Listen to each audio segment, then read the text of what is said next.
እግዚአብሔር ያደረገላችሁን ቤተሰብ የዋለላችሁን ውለታ አትርሱ። ነውር ነው።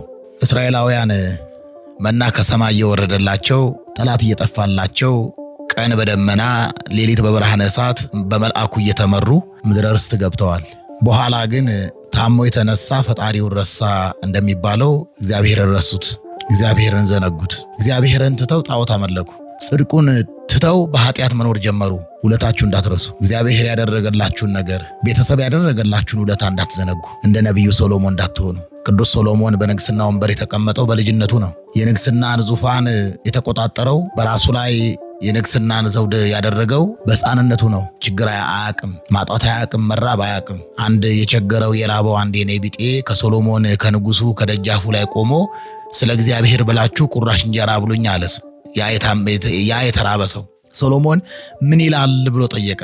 ረቦት ነው አሉት። ረሃብ ምንድን ነው አለ። ዛሬ እንጀራ ስለጠገብን የትላንትናው ረሃባችንን አንርሳው። ዛሬ ጥሩ ስለለበስን ትላንትና ዳፋ ልብስ መልበሳችንን ባንዘነጋው። ዛሬ በሰዎች መካከል ሞገስ ስለሰጠን ቀድሞ ግን ሰዎች እኛን አይደለም ሊያስታውሱን እስከነመፈጠራችን የተረሳንበትን ዘመን እንዳንዘነጋው። ዛሬ ጤነኞች ስለሆንን በፍጹም አቋም ስላለን ትላንትና ከትላንት ወዲያ በደዌ ዳኛ በአልጋ ቁራኛ ሆነን የነበርንበትን ሰዓት አንርሳ። እግዚአብሔር ያደረገላችሁን ቤተሰብ የዋለላችሁን ውለታ አትርሱ። ነውር ነው። እግዚአብሔር ያደረገላችሁን ቤተሰብ የዋለላችሁን ውለታ አትርሱ። ነውር ነው። እስራኤላውያን መና ከሰማይ እየወረደላቸው ጠላት እየጠፋላቸው ቀን በደመና ሌሊት በብርሃነ እሳት በመልአኩ እየተመሩ ምድረ ርስት ገብተዋል።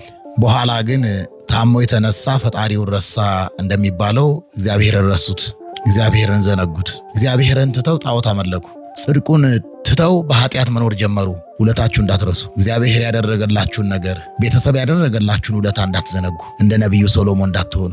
ቅዱስ ሶሎሞን በንግስና ወንበር የተቀመጠው በልጅነቱ ነው። የንግስናን ዙፋን የተቆጣጠረው በራሱ ላይ የንግስናን ዘውድ ያደረገው በሕፃንነቱ ነው። ችግር አያቅም፣ ማጣት አያቅም፣ መራብ አያቅም። አንድ የቸገረው የራበው አንድ የኔ ቢጤ ከሶሎሞን ከንጉሱ ከደጃፉ ላይ ቆሞ ስለ እግዚአብሔር ብላችሁ ቁራሽ እንጀራ ብሉኝ አለስ። ያ የተራበ ሰው ሶሎሞን ምን ይላል ብሎ ጠየቀ።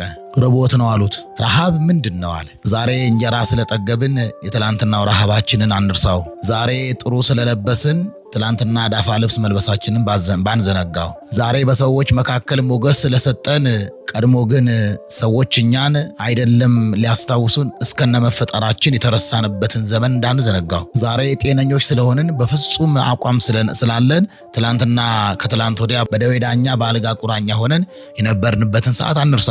እግዚአብሔር ያደረገላችሁ